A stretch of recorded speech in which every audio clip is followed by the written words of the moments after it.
back in early 2004, I was a huge skating fan, thanks to Tony Hawk's Pro Skater. That's what you would always see me playing if you came into our room.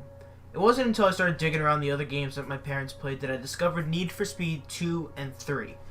So what I'm trying to say is that I've been playing Need for Speed for around 15 years now. So I've always been a huge fan of their games, all the way up until Carbon. After Carbon, for me, the series kind of started to go the way of less street racing oriented games and more action oriented. And since Carbon came out, I haven't played another Need for Speed game since then.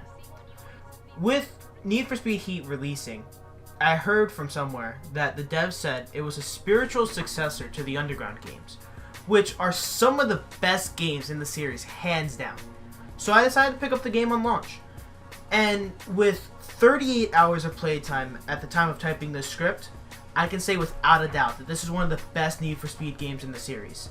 Now don't get me wrong, Underground 2 and the original Most Wanted are still the two best games, in my opinion. But this game seemingly mixed Most Wanted in with Underground, and even had a story that wasn't, for the most part, super cringy to sit through. So you start off as a racer from out of town, with goals of being the best racer in Palm City, which is basically a fictional version of Miami. For starter cars, you get to pick from a Mustang, a BMW, and a Nissan 180SX. And if you didn't choose the Japanese car, we're gonna have to fight. Like, legally, you're obligated to fight me if you didn't choose the 180SX. So, after picking a car, and a fight with me, you get to drive to your first sanctioned race. When nearing the event marker, I was getting nervous with how the car was handling. Like I said, I haven't played any of the games that Ghost has made, so everything felt different. However, when I started racing, the handling felt amazing. You can initiate a drift by tapping your gas button, which I found very helpful at the beginning of the game. Over the next hour or so, I got very comfortable driving in Heat. So with my confidence, I decided to try out some nighttime racing. And holy shit are the cops difficult!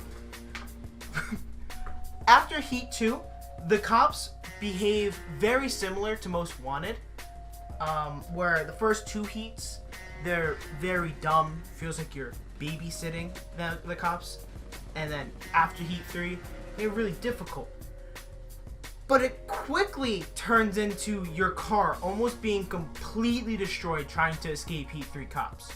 And this is where my main problem with the game comes into play. Your car feels super fucking weak when it comes to taking hits.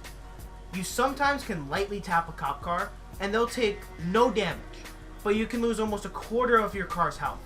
With issues like that, you burn through your repairs quickly at night, which you only get 3 per night. If they do change anything, I hope they can slightly buff your vehicle's health to make it a little more fair against the cops. But after a few hours of playing at night against the cops, you start learning how to counter them and avoid getting hit entirely, which is nice. If you want a good tip for the early heats, use the raceway and loop the cops around. It's a very powerful area to use against them. You have the jumps that you can help evade the cops. You can loop them around for like 5 minutes and get Heat 3 really easily. Very good spot, very overpowered spot. Cannot recommend that area enough. The progression of the game is very nice. It doesn't fly by you, but it isn't also a slow start like Most Wanted or Underground 2 can be. You can easily beat the game story with your starter car, given you go out of your way to unlock the really good parts.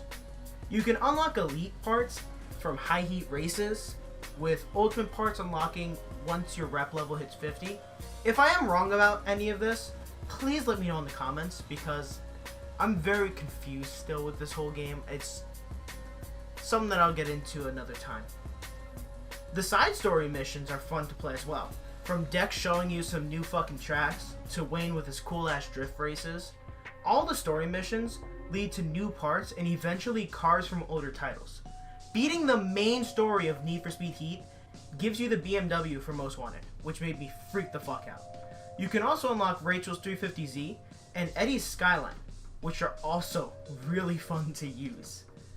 Now this is one thing I'm confused on, and I may sound stupid by saying this, but here goes.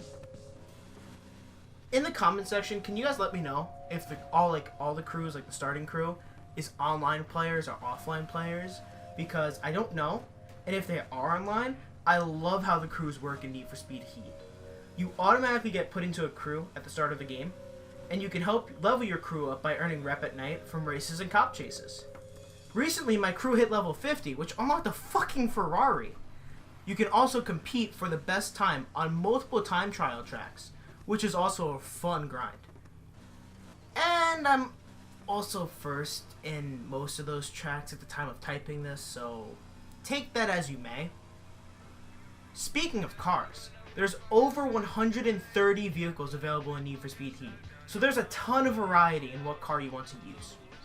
Once you get your car, you can customize how it looks with custom or community-made wraps, rims, body kits, hoods, decals found around the map, license plate, and even how your exhaust sounds when you rev your engine, which is super fucking cool. And with a ton of visual